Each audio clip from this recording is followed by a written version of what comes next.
We back on sports, and you know what? It's been a hell of a 2 weeks. It really has. Now, let me say this, okay? Before I get started on the Eagles, I know a lot of people want to talk about Eagles, Giants. We're going to talk about it. And some other things that I want to also talk about that I feel as though need to be addressed. But before I get started with that, I do want to talk about running. Now, as you can see in the previous 2 weeks, I've been pretty busy, okay? Now, first I want to talk about the Philadelphia Rock and Roll Half Marathon, which is this one. I want to see if y'all can see that real quick. That's the medal. That's what it looked like. That's right, dollar bill. That's right. Benjamin Franklin with the sweatband on, dollar bill. All right, now, before I get started, all right, let me say this now. The Philadelphia Rock and Roll Half Marathon has always been good to me. I always feel as though it is great. It's a great experience to run. However, I feel as though this year, I think this is my last year running it. I think it was. I've done it for, about 3 years in a row or something like that. I think it's my last year running it. It depends. Right now, I'm not feeling it due to the fact that not because of the course. I don't know if it's the course or it's the time of year. But again, course easy, all right? Except near the end, and I'll explain that too. But, like I said, every time, remember, I talked about this last year. You get around the 6.5, 7 mile mark, and my phone goes crazy. I don't know if it's the moisture. I don't know if it's the area. Phone goes crazy. The volume's going up and down. The phone keeps turning off and on. Now, mind you, I've done runs with my phone before. I always do runs with my phone. Never do I have these problems other than the Philadelphia Half Marathon. It seems like it's right in that specific spot, that area, right there, in that area. You know what I mean? The Love Run is almost the same thing as the Philadelphia Half Marathon, Rock and Roll Half Marathon, but it's on the other side of the Schuylkill. So yeah, of Boathouse Row or whatever you want to call it. Yeah. So I mean, you're running along the waterfront the entire time. When you come around that I believe around, I'm going to say about the 5 mile mark down till about about 8 miles. I would say about that, about 3 miles of water. So you're just running around along the waterfront, and yeah, that's where it starts acting a fool every time. It's always between the 6.5 to 7 mile mark. It starts to act a fool, and then it's fine again. It's fine again. I don't understand it. As soon as I get past the 7 mile mark, you go up the hill, go across the bridge, fine. You go around the other side, you're going down, was it the 15K mark, and then you're running down, the entire time, fine. And it's fine for the rest of the day. I don't get it. It's just that area. So, and I feel it's a detriment to my phone. I think it's messing up my phone, so I may have to stop running it because of the way the course is designed. It's only in that spot. I don't know. I really don't know. So, I traded in my armband for one of those fit belts, where you actually put it around your waist and you can just slide the thing in the belt. And you know what? I feel as though that works really well now. It works really well. I feel that it gives me more freedom on my arms. I can run, you know what I mean, and not have a problem. If I ever want to take my phone out and take a picture or whatever, I can do that now. You know what I mean? I couldn't do that when you're doing all this and programming things on your arm while you're running. I couldn't do that before. You know what I mean? You know how much of a pain it is when you're running for miles and miles and then try to take the phone out and then do it and then put it back in and all that? Nah. All right, so I've switched off on that, and I feel a little bit better about that. You know what I mean? Philadelphia Rock and Roll Marathon, as usual, great. At the end, again, I've noticed every time I've tried to run up that hill at the end, leg cramp. It's just going up that steep hill. I don't know what it is at the end. This time it was my right calf, my right thigh, and my right quad. Well, just the hamstring and the quad. So, yeah, I don't know what that is. Remember, this has been a lingering problem for a long time. Now, mind you, when I run this type of distance before, when it's completely flat, I don't have a problem with it. It's only when you're going up that hill at the end. I don't understand what the problem is. I don't understand. So, yeah, I don't know. And the thing is, I stretched for a very long time, too, so I don't know. Anyways, I do want to move on, and I want to talk about the Global Energy Run. Now, as usual, this weekend, I should say, on Sunday, the Global Energy Run, it was very hot out there. Extremely hot out there. Extremely humid. This one was, once again, at, Penn's Landing. So you run along the strip of Penn's Landing, so you're near the waterfront. This year, the course was different. This year, instead of going up, all the way up first and coming down, they actually had you go the opposite way. So they reversed the course, which I felt worked better in the long run, actually, because of the way it's set up. So when you go, when you go down first, and you pass Sugar House Casino and everything, come back, and then you go all the way back up, it's actually a shorter distance when you're coming back down from being back up to get to the finish line. It's actually really short. I feel as though this one, when looking at things, I don't know if it was a PR or not, but it felt like it was for a 10K. So just to show you the medals real quick, this was last year's. I want to show you real quick. This was last year's medal for it, right? The Global Energy Run. And I just want to show you how the difference is in size. So it got a little bit smaller. Now, of course, last year's was the first year. As you see, it was for Beijing. This year, it was for Rio de Janeiro, just to let you know. All right, so, and they actually have it marked 1 and 2 on it, so it lets you know what year you've been running on it, not just 2017 or whatever, but consistency in a row, so that's what it does. This one was a really good run. No one really got out of hand, of course. The Rock and Roll half marathon. There was a couple of people that got out of hand, and you had to really let them know what was going on. But nothing major. But still, you had to let them know. Global Energy Run, there was none of that. People who were somewhat lacking, you always saw runners when they went by them, encourage them. People who had already finished that were sitting, trying to get home, but saw people running, tried to encourage them. You saw so many people trying to encourage others that it was a good day. It was, you know what I mean? So I had fun. Near the end, of course, they still had the same old stuff that they did last year. However, when I wanted to go to the results booth, because I just wanted to make sure that if it was a PR or not, the line for the results booth was so long. Like, literally, it started and then went all the way around the back of the tent and kept on going and going. I was like, man, fuck this, I'm not doing this. You know what I'm saying? I just kept walking, you know what I mean? So, of course you get the stuff, electronically on your phone, but still, I wanted to double check just to make sure. But yeah, there's no way. The run was so easy that, like I said on Twitter, I was like, bring on the full marathon. Bring it on in November. Because this was easy. If this was easy, and I didn't really have a problem with it, and here's the thing.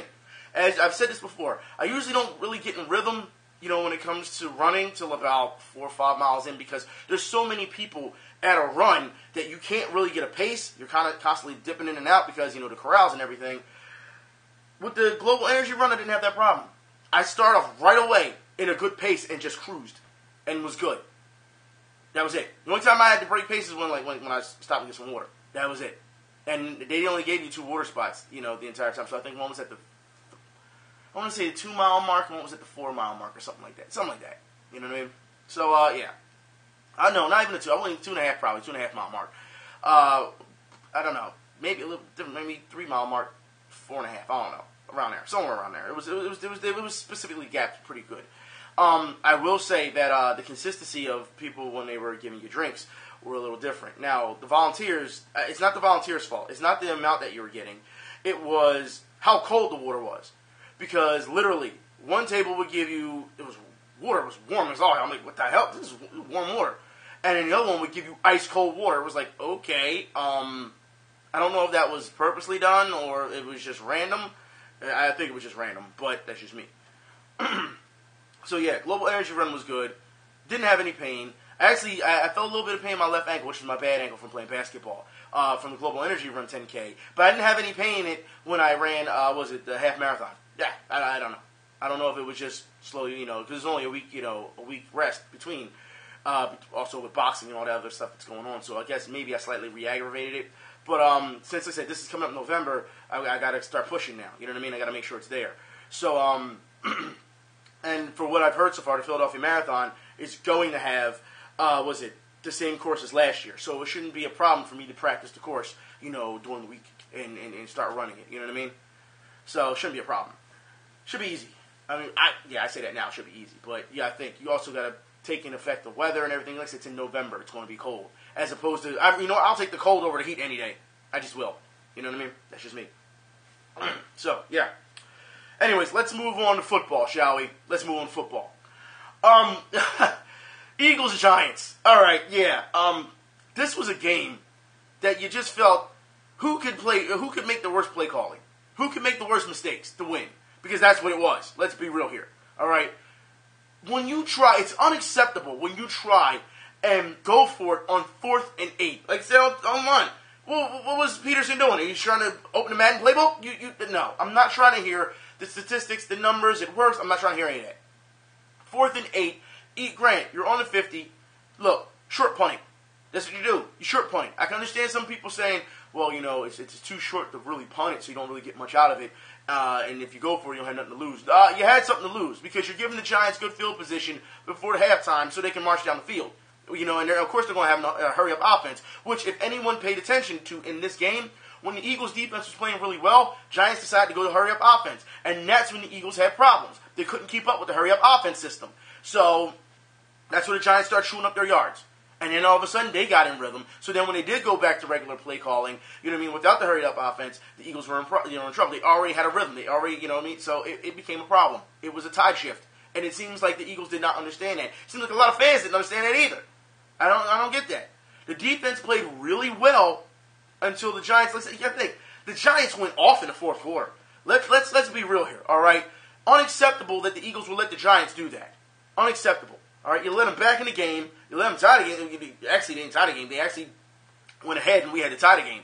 So it was one of those things where you let the Giants pretty much a lot of unanswered points for no reason, and the Eagles they didn't play well.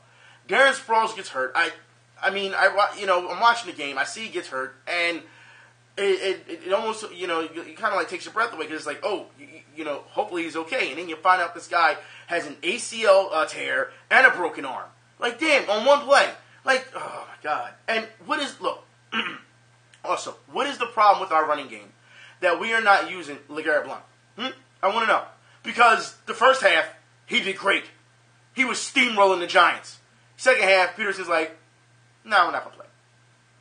It makes no sense. We'll give it to Smallwood. Okay, well, you want to give it to Smallwood at times, but you have a guy who's pretty much in rhythm. He's hot right now. Give him the ball. What's the problem? I just don't understand how you don't give him that many times. 12 touches maybe?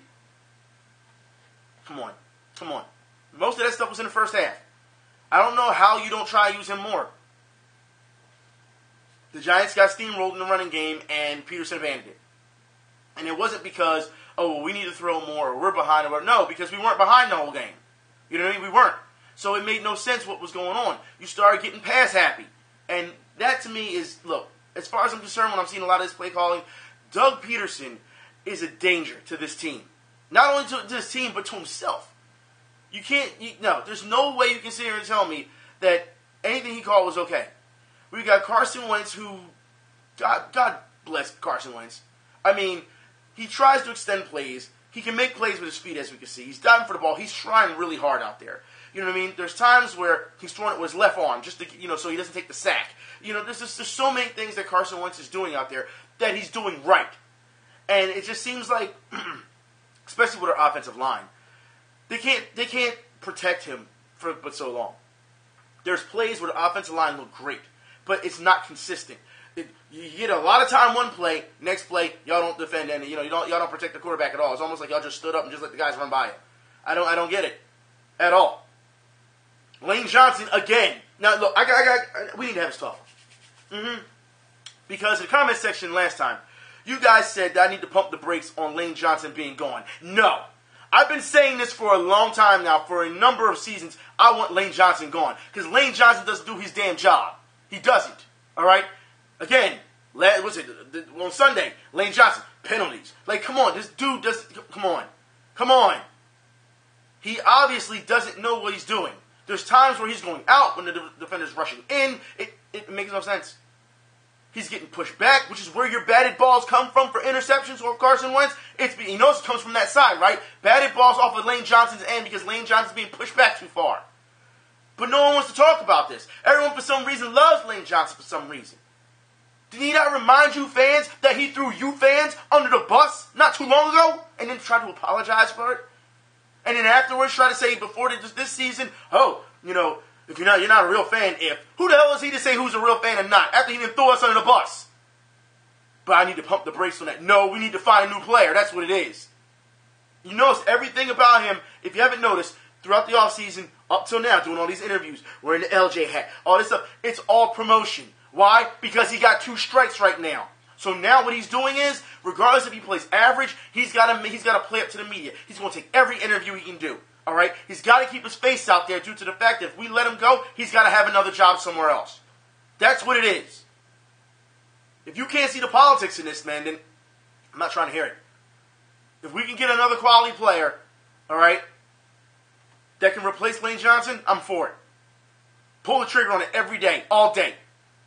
I don't want to hear you need to pump the brakes. No, I don't. Lane Johnson has done enough to this team and to this, not just the franchise, but, to us fan base. I don't want nothing to do with him. Nothing.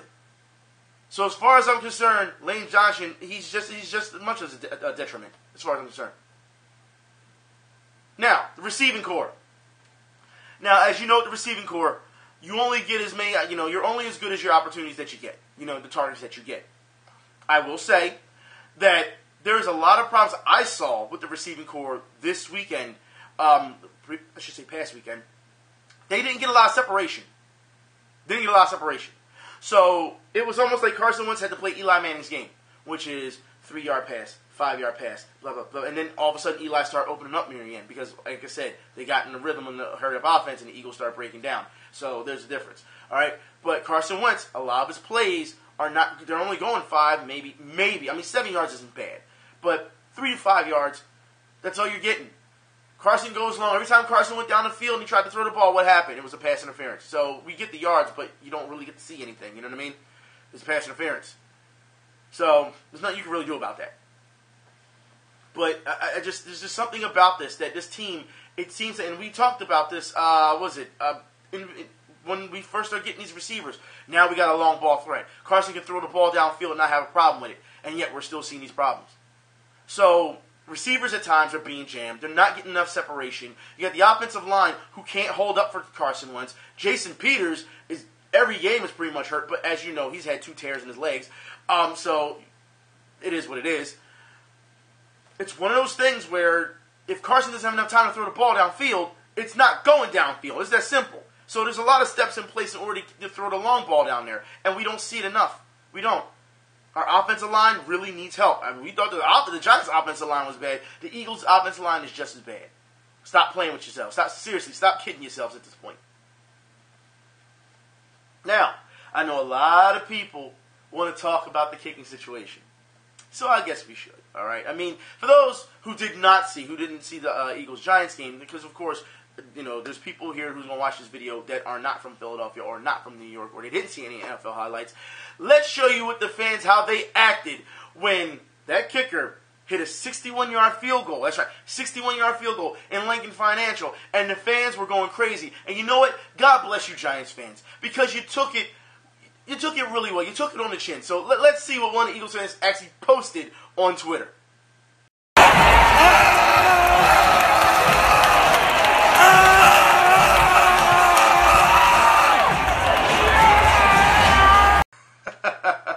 All right, look. First, let's give the Giants some credit here, shall we? I mean, let's give them credit for trying to come back. I want to give the fans credit for taking it on the chin. Let's be real here. Because last video I showed you, the Redskins fans were the one girl was acting a fool. This girl, she just flips you off. It's like, you know what? That's not that big of a deal. You know what I mean? It's not, as far as I'm concerned. She took that better, and that was more of a heartbreaking loss than the Redskins game was for Redskins fans when the Eagles played them in Week 1. So as far as I'm concerned, that showed a lot of poise. You know what I mean? I'm not even mad at that at all. That's actually pretty cool. You know what I mean? There was a lot of, as we saw, celebrations as it happened. But here's my problem with that, okay? While it's all fine and all dandy and all love that he made a 61-yard field goal, and people want to say, hey, he did great, it was history, and he should be our guy, let's not forget that he put us in this situation, because he missed a field goal earlier in that game, all right? A 40-plus yard field goal. So, yeah, a lot of people were like, I don't trust this guy to make 61 yards. Not because of the distance, but because he missed a 40-plus yard earlier in the game. So, yeah, when he makes that, all of a sudden, all is forgiven, and everyone says he's great. Okay? Let's keep in perspective here, all right? He missed a field goal, which, if he didn't miss that field goal, we'd have still been up by 3 points. Okay? We could have. But no. We had to go, and battle back, and then he got another chance to do it. Now, look, as we know, kickers mess up. They always do, all right? Players mess up in general, all right? But the inconsistency we have seen over the previous, I'm going to say, 4, maybe 5 years of the Eagles football, we haven't had a solid kicker. We haven't. They always miss something. It's like, miss an extra point. Like, what? We've seen this so many times. Like, it's getting to the point now where we need to find a solid kicker. I'm not sold that this guy is our guy just yet. That's way too early. Just because he made a 61-yard field goal, I can't do that. Like I said, he missed a 40-plus yarder before. No. We need to see more. I understand that Sturgis is hurt or whatever, but I don't trust Sturgis either. So, yeah. It's one of those things where it's just inconsistent. Long of the days of David Akers is gone. It's sad. At least you can rely on that guy. You know what I mean? You can really rely on him. If we don't have a guy like that we can rely on, we need a solid kicker. And right now, we went through what? Sturgis, Parkey, we went through so many kickers trying to find out a good kicker. And, yeah, it's hard to find a solid kicker. It is. It's showing every time. It's almost like a damn heart attack every game. I just don't get it. I don't. So, yeah, I'll give him credit for hitting the 61-yarder. Yeah, we all got happy. But as I said online, we won, but I'm not happy about it because the performance level of the Eagles was absolutely horrible. It's not just the performance level of them. It's also the play calling. I was really pissed off the play calling more than anything. But, yeah, it's one of those things where you really, really have to look at it in perspective. You have to. And yeah, that kick is great. Yeah, it's you can laugh at the Giants, you can make these videos and make fun of them and rub it in their faces. And yeah, that's what being a fan is all about, having fun. You know what I mean? No one's really getting serious about things. You're actually just it's teasing. That's all it is. But when you see a kicker like that, and then what he did earlier was yeah, I don't trust that just yet. We're in week 3. I don't trust that yet. Not at all.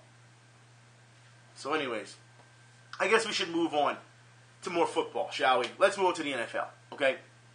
The Redskins, since I talked about the Redskins, rolled over the Raiders, which is odd. What's weird about these games that I've seen this week, it's Tom Brady, of course, gets his, so, the Patriots win, barely win.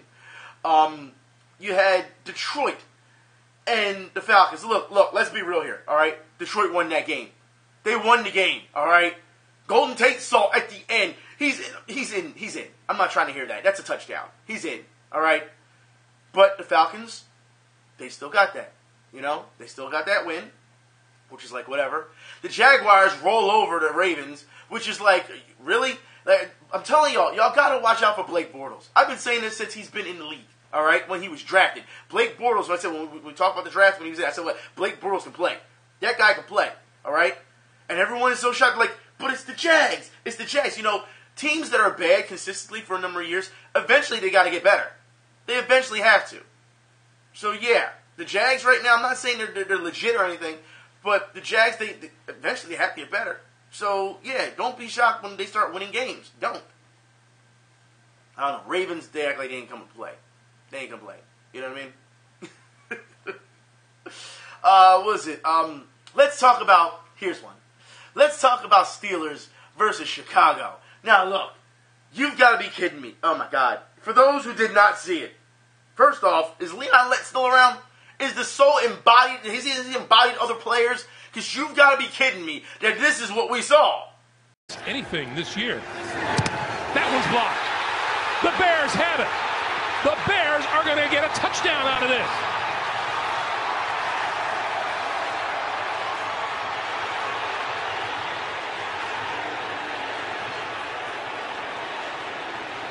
Now they're ruling. Let's see what they rule in the end zone. There's a penalty marker down. I think that ball was knocked out before he crossed the goal line. It looked, at least from here, way back at midfield where we're sitting in the booth.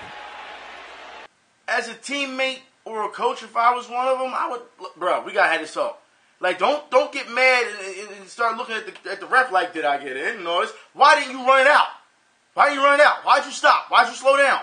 I mean, this is the NFL. I mean, you don't get this many opportunities to do something like this. I mean, seriously, you block a kick and then you run it in. I mean, that's a highlight that you can have for forever. And you're going to tell me you wait till you get to about almost like the 10-yard line to start slowing down and walking and thinking that everything's all good and sweet and gravy like you the man? You haven't even scored yet.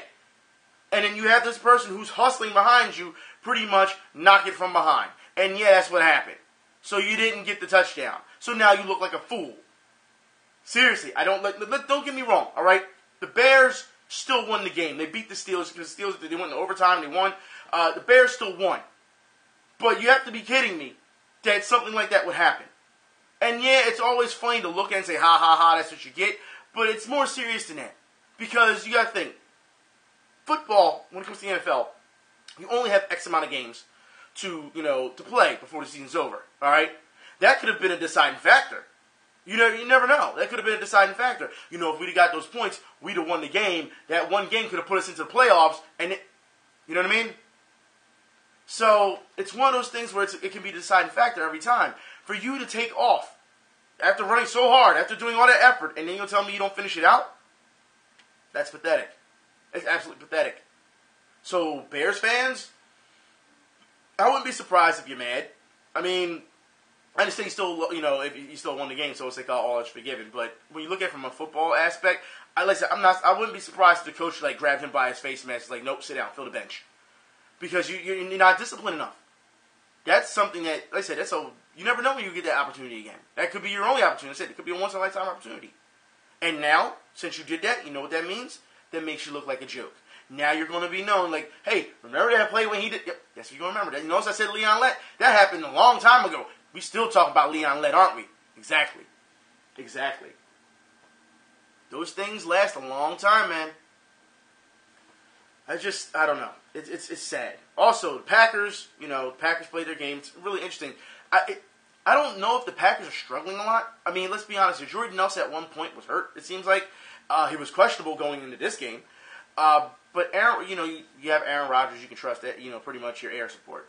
But the Packers, it just seems like they're just almost like running a mill right now. And I'm not saying that they're bad or they're great, but the media makes it seem, they're just the Packers. And that's not usually how it is. Usually when the Packers start, hey, it's Packers football, here comes the Packers. You know what I mean? But the media is just like, it's just the Packers. We'll see what happens. They got Aaron Rodgers. And, of course they have to talk about the age factor. They always do that. Colts, I don't even know if it's worth talking about the Colts. I understand y'all have a young quarterback out there running the ball because he's not throwing it. He's running. But I'm sure y'all can't wait till y'all get back Andrew Luck. Chargers. Let's talk about Chargers real quick. Chargers, what's going on?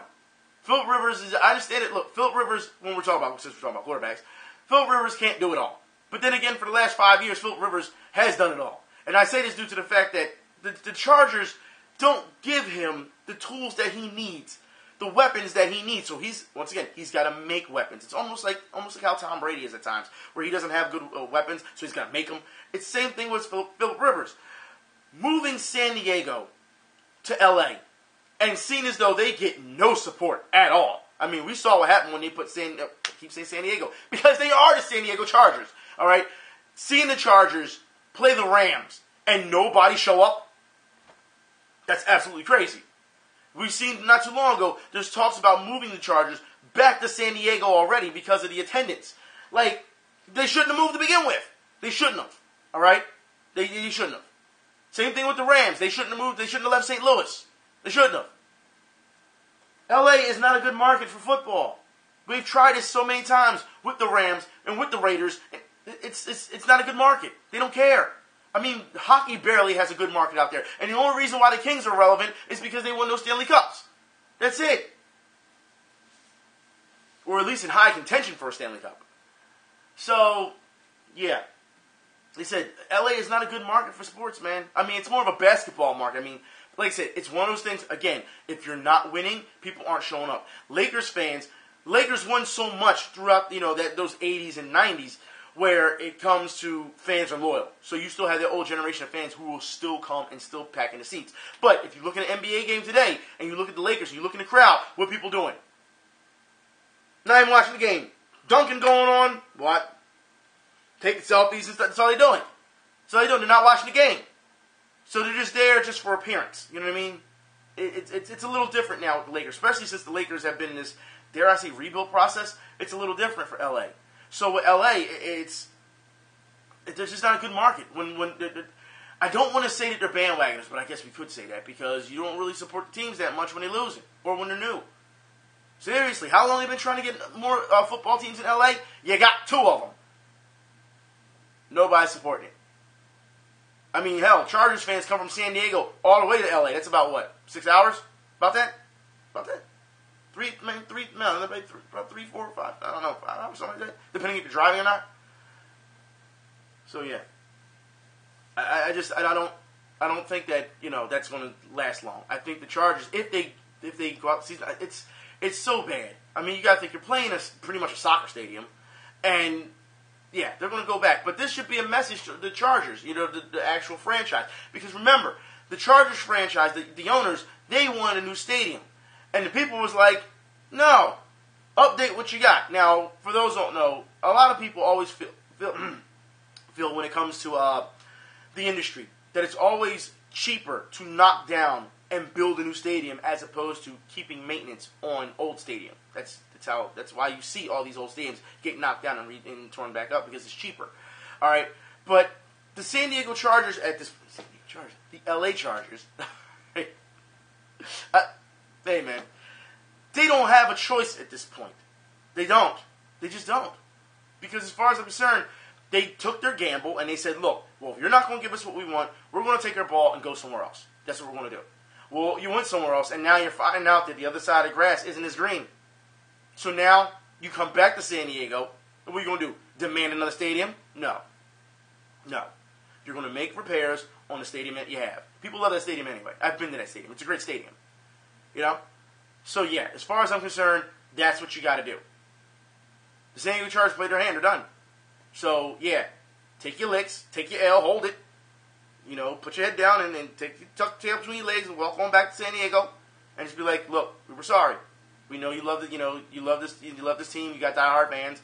Just apologize. That's all you can do. Because staying in LA is not going to help you. And it's weird because we're seeing this report about it. Because let's be real here. There's a lot of players who 9 times out of 10 have moved their stuff to LA. And then we're seeing this report in week 3 that they may be moving back. And it's like the players are just like, we just moved. You know what I mean? So we'll see what happens with that report. You know what I mean? If they actually do it. But the San Diego Chargers still don't look good. They've been choking in close games. They're 3-13? In games decided by like 3 points or so? 3-13, something like that? Missing field goals and carrying on? Chargers got a lot of problems when it comes to not just moving and all, but just player personnel. Again, you're not giving the pieces that Phillip Rivers needs to win games. And he can't do it on his own. You got him out there slinging the ball 1,000 times. Guess what? Someone's going to pick it off. You saw what happened in the first half of the game on Sunday, right? Yeah, it got picked off twice. And he still had to come back and try and win the game. So, yeah. You can't. It's one of those things where even if you get mad at Phillip Rivers, you can't get mad at him. Because, who's he got to help him? And now, as we just found out, their Pro Bowl corner was injured. He's almost done for the year. He's on injured reserve. Yeah. Yeah. Chargers got problems. They got some serious problems. So, yeah. And, of course, the Thursday night football game, which is interesting because, as we saw, the Rams played, and they put serious, against the 49ers, they put some serious points. No one saw that coming. It was like 41-30 something. It was some serious points. And, because everyone says Thursday night football, you look at the teams and you're like, I don't think I need to watch this, to watch this. And, yeah. It's one of those things where it's like, you kind of avoid it. There's other things that are on. Because, like I said, I didn't watch the Thursday night football game. I just caught the highlights because I was too busy watching the Flyers play. You know what I mean? Hockey was on. I was watching the Flyers. So I was like, because I was like, Thursday night football, Rams, Niners, no, I'll just watch the hockey game.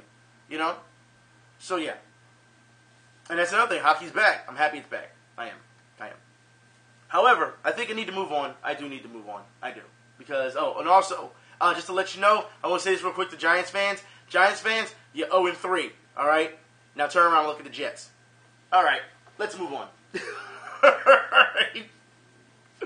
I'll play this. Let's move on to the Griffin Force flop of the week. That's right. And it's going to go, of course, to football overseas because I don't know what the hell y'all were thinking. How is this even... First off, can we just give a double red card for this?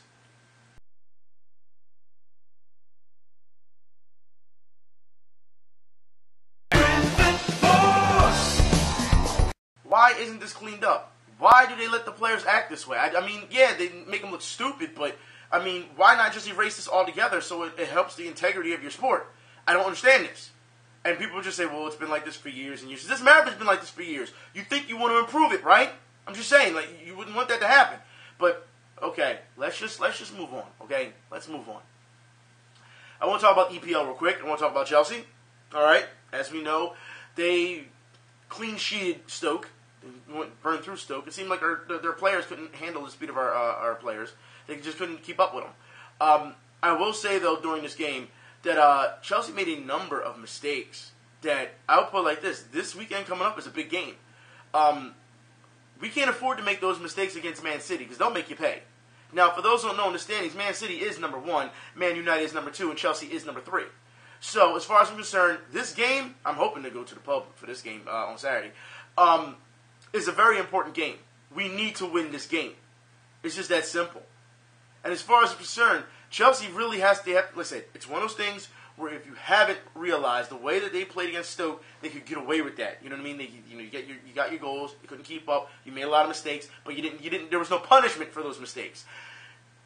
This weekend's going to be different, and that's what bothers me. I'm really hoping that these guys are ready to play.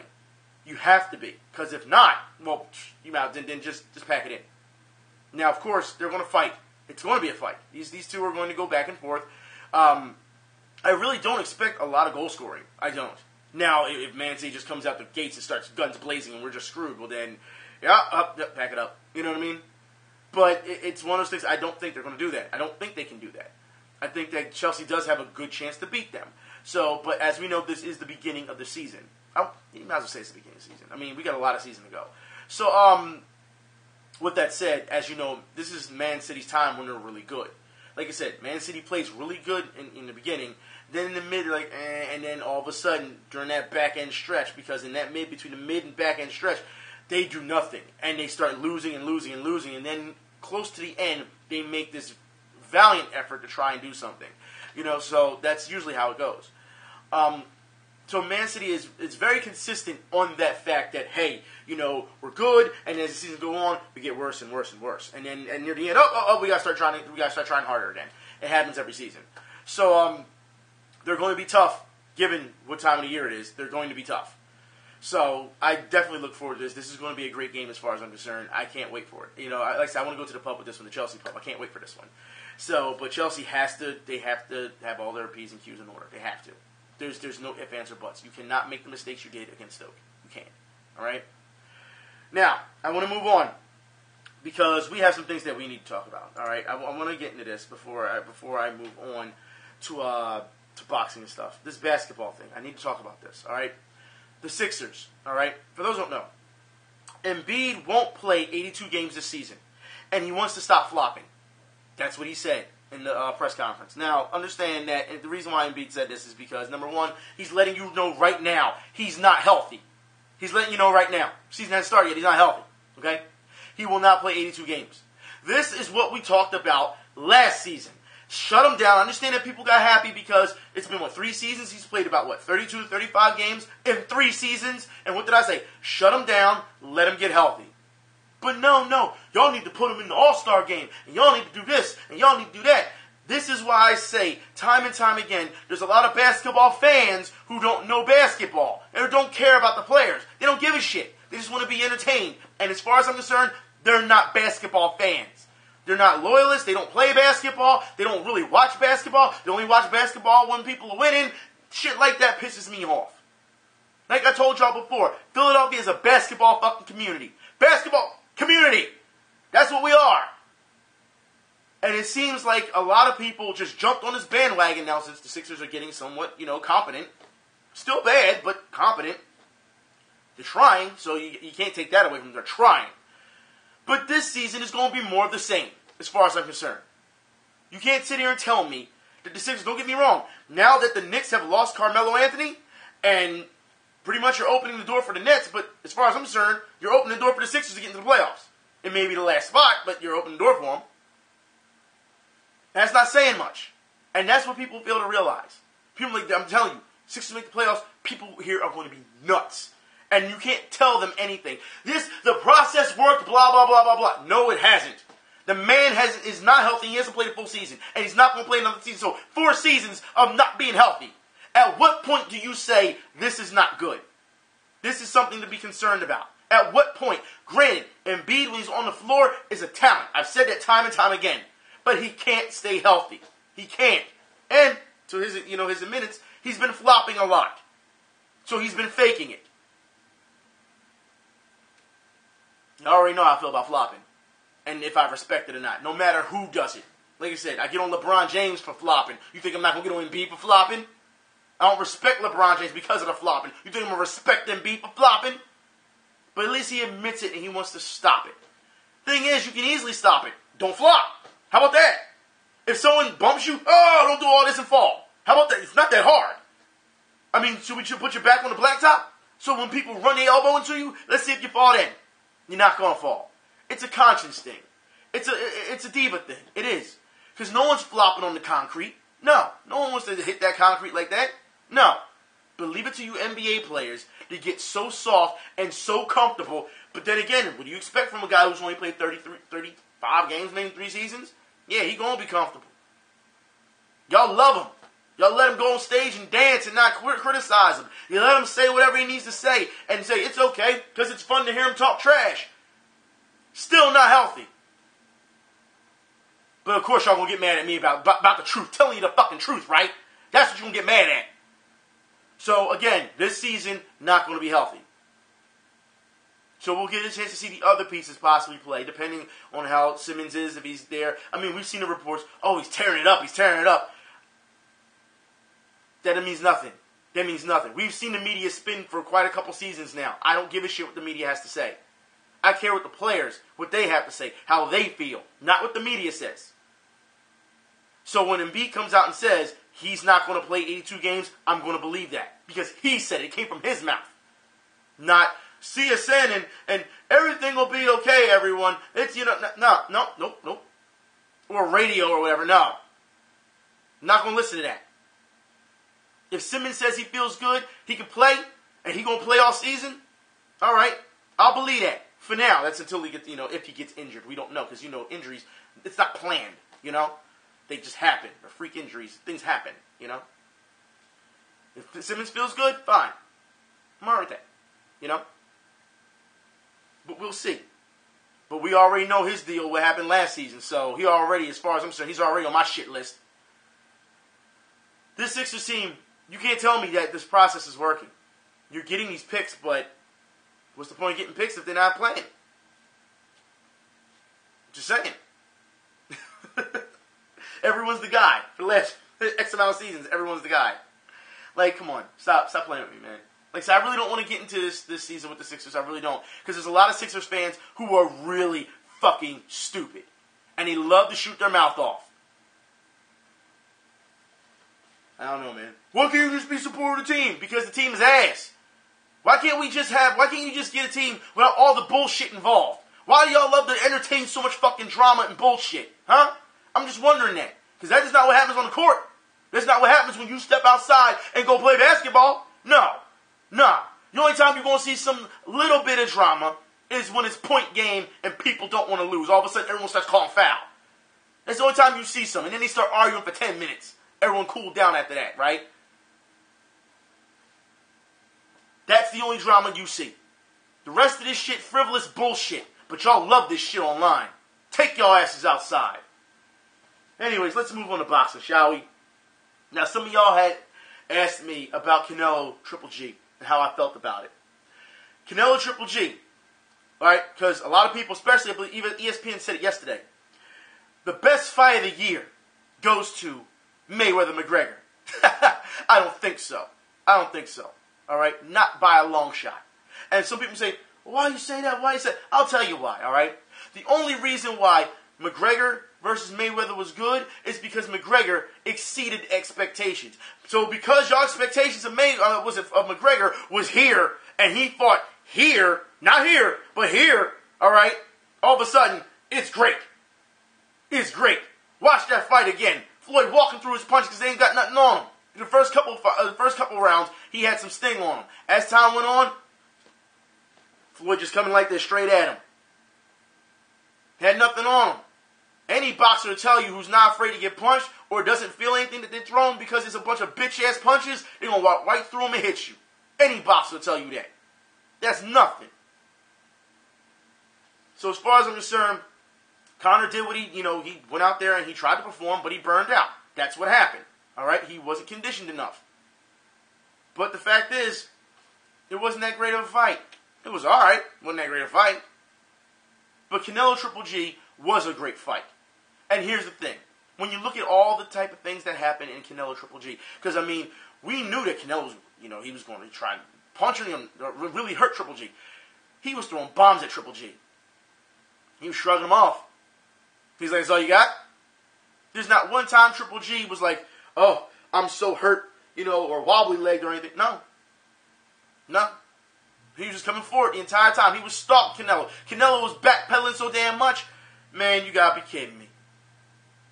And of course, I felt Triple G won that fight. I didn't think it was a landslide, but I thought he won that fight, And there's people who thought Canelo won that fight. But they didn't think it was a landslide. They thought that Canelo won the fight, which is fine. But when you see judging, like what we saw, when it's 118 to 110 for Canelo, that is a damn joke.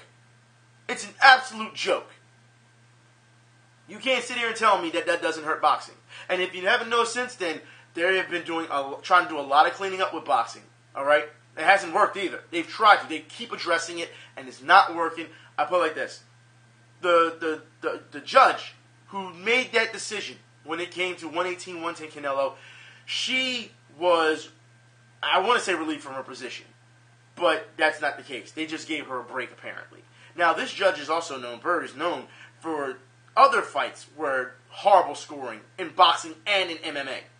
So, it's a consistency issue. I don't understand how you have such a bad consistency issue that you're still allowed to keep your job.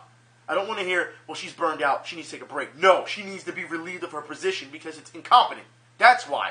These guys are out here fighting as hard as they are, putting it all on the damn line. All right? Not just for the money, but you got to think, their livelihood, it's respect. I mean, if you think about the way this build was between Canelo and Triple G, this was more than just, oh, we're getting paid. It was more than that. All right? It was. Because they've been asking for this fight for a very long time. And, of course, both sides felt, well, he's ducking me. So it became a pride thing. It did. It was a pride thing. But when you lay your body on the line like that in the ring, only for some idiot who's sitting on the side, score like that? No. And I have to agree with Teddy Atlas when he said that too. Teddy Atlas and Paulie Malignaggi always keep it 100 every time. As far as I'm concerned, it was horrible and it needed to be addressed. And they still keep addressing it to this day. Now, I will put it like this. We're seeing a lot of people as of late, especially Max Kellerman coming out and saying, I wasn't impressed with Triple G. So, who the fuck are you? Who the fuck are you to be impressed or not? I don't give a shit if you impressed. Look, this is where we get to people like Max Kellerman who have never fought, who are boxing historians, all right, who have never fought, who have never been in that ring and been punched in the face, sitting there saying, I wasn't impressed. I don't know, those people who are fighting, they don't give a shit if you were impressed or not, all right? They protecting their neck, they protecting their body, they getting out there and they doing what they need to do. They're not worried about what you think. But leave it to you to come out of nowhere. I wasn't impressed. And here's the thing. Max Kellerman, he's a Triple G guy. He likes Triple G. But for him to come out and say he wasn't impressed, so you weren't impressed with the fact that Canelo, who was supposed to be the bigger puncher, all right, at the time, because we know that Triple G can punch, but he was supposed to be the bigger puncher, and the way he's carried himself, Canelo, great. The way he's carried himself throughout, his career, great, all right? He's a threat. Canelo is a threat.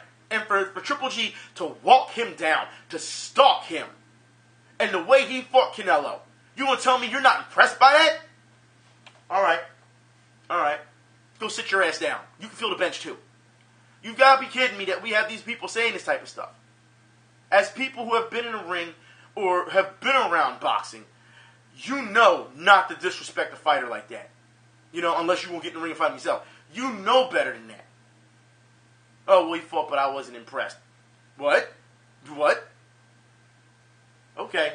Even though he won the fight, you wasn't impressed. Okay, and then he got screwed. You weren't impressed with his performance. What? No, I'm not trying to hear that, man. I'm not trying to hear that at all. I'm not. It's just one of those things, man. It's just that's something that will eat away at you. You know what I mean? So yeah, as far as I'm concerned, Triple G Canelo was the fight of the year. It was. Unless something is coming on the horizon. I mean, we know Lomachenko's getting ready to fight again, and he's got a big fight coming up. That's in November, I believe. We'll see. Right now, I feel as though the best fight of the year has to go to Canelo Triple G. They put on a great fight. We know they're going to do a second one. I mean, let's be real here. They're going to do a second one. Given the way it ended, they're going to do a number 2. This time, I feel Canelo will be more prepared if it happens. All right? So it will be a different fight. It won't be the same fight. It won't be. All right? Just to let you know. So, like I said, you take your bets on who you felt won, but I think we can all agree that scorecard is absolutely horrendous.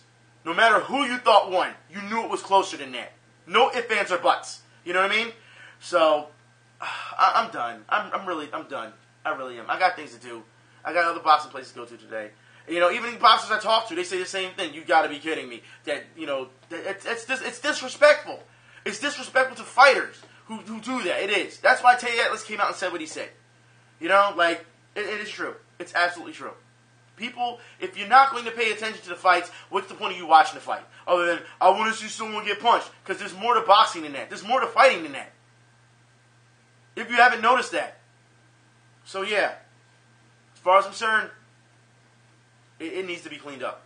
I felt that was the biggest disrespect to boxing we've seen in a very long time. I just feel it was. A lot of people said, you know, Mayweather McGregor was going to be a disrespect to boxing. Then all of a sudden they changed their mind because of how it played out. They don't know. Nobody knows at this point. You know what I mean? Like, they don't know what the hell they want to say. That's why I'm just like, whatever. You know, when I talk about boxing, I think especially on Twitter, you know, I'll say who's going to beat whoever, but then I don't really say much until fight night. You know what I mean? Then we start talking on there about it and what's going on. I don't say really anything since then because you don't want to disrespect so many fighters. I mean, let's be real here. For y'all saw what I said on Twitter, was it the other night? Hearn is ducking Jacobs what's his name? He's ducking Jacobs and not Chocolatito. Jermell Charlo. I believe it's Jermell Charlo. He's ducking him. He's like, oh, they don't interest me. No, they would beat you. There's a difference. Not because I'm disrespecting Hearn for saying that. No. It's because if you look at the way the physical prowess is made up, the skill advantage, the way they fight, it's a bad matchup for him. So, yeah, he's going to say, yeah, I'm not interested. Translation, I'm not fighting them dudes. It's that simple. There's a difference. Matchups matter. They do. Whether it comes to size or skill. And length, too. Matchups matter. You get a bad matchup, that's a bad day for you. That's a really bad day for you. That's why these guys that you're seeing, they stay on top so much. Because they have good promotion, good promoters, good managers who know how to do great matchups. That's what it is. And then when people start getting mad and everything, then you got to step out of your comfort zone a bit and start doing it. That's how these guys stay on top. It's a business.